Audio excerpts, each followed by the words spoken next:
There is a hadith that Talha ibn Ubaidillah radiyallahu anhu narrated, and he said, أن رجلين من بلي قدما على رسول الله صلى الله عليه وسلم وكان إسلامهما جميعا. Talha ibn Ubaidillah radiyallahu anhu, he says, that were two men from the town of Bali. The town of Bali is a town close to Al-Madinah. قدما على رسول الله. They both approached the Nabi sallallahu alayhi wasallam at the same time, and they were two Jews, and they embraced Islam and said, Ashhadu an la ilaha illallah wa anna Muhammadan Rasulullah. Now these two have accepted Islam at the same time. One of them had more effort in Islam than the other. So his effort was to the point that he joined one of the battles of Rasulullah sallallahu alayhi wasallam, and qadarullah, that he passed away as a shaheed. He earned a shahada fi sabilillah, so he was martyred. His friend that accepted Islam at the same time lived to witness another year, a full year. And after 1 year, he died. Natural causes, on his deathbed, Allah subhanahu wa ta'ala took his soul. Talha ibn Ubaidillah radiyallahu anhu, after these two have died, one night he was sleeping, he had a dream.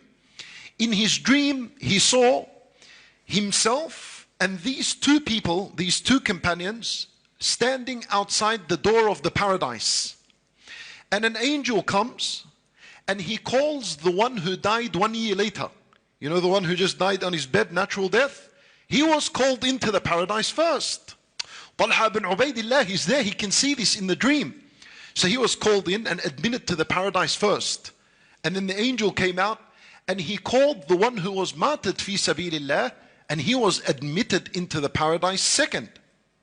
And then the angel came and he said to Talha ibn Ubaidillah, you go back, it's not your time yet, because he was still alive. Then he woke up from his dream and he was amazed. So he went around Al-Madinah informing the people what he saw, and the people were amazed with him as well.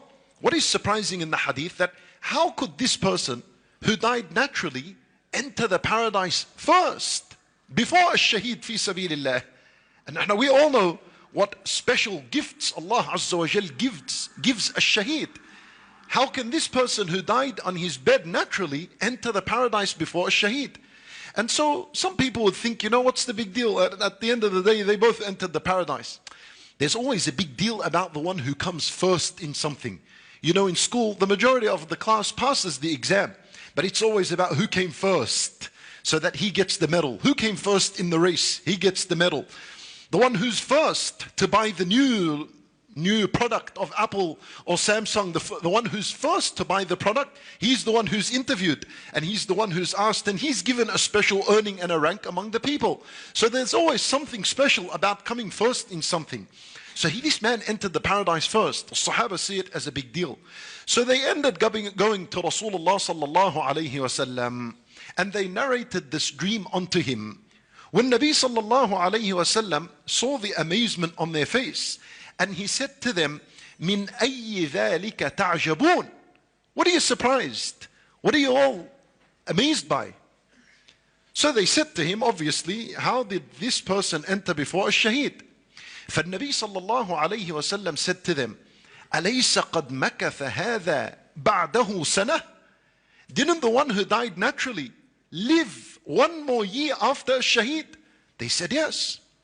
So then he said, وَأَدْرَكَ رَمَضَانَ فَصَلَّى كَذَا وَكَذَا? And didn't he also, during that 1 year that he lived extra, he witnessed the month of Ramadan, and he prayed this and this amount of raka'at and sajdat in his life more than the shaheed? They said yes, Ya Rasulullah. فالنبي صلى الله عليه وسلم said, فَمَا بَيْنَهُمَا أَبْعَدُ مِمَّا بَيْنَ السَّمَاءِ وَالْأَرْضِ.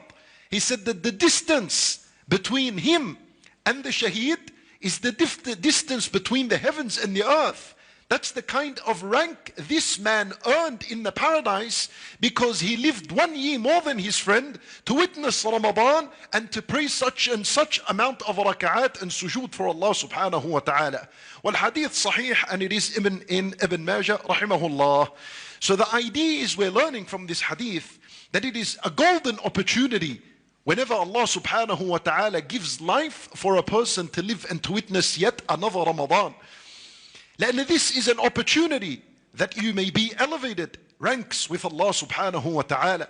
والنبي صلى الله عليه وسلم, he said, ليس أحد أفضل عند الله من مؤمن يعمر في الإسلام يكثر تسبيحه وتكبيره وتحميده وتهليله. النبي صلى الله عليه وسلم, he said, there is no one better than a believer who lives a long life, and this life is full of tasbih to Allah subhanahu wa ta'ala, وتحميد وتكبير لا إله إلا الله, and his life is full of dhikr and worship to Allah subhanahu wa ta'ala. فإit is a blessing. The hadith is teaching us that it is a blessing to witness another Ramadan in your life. We ask Allah Azza wa Jal to give us life to witness Ramadan, and to give us the ability and the strength that we worship Him during Ramadan. We need to first recognize and acknowledge that this is a blessing from Allah subhanahu wa ta'ala.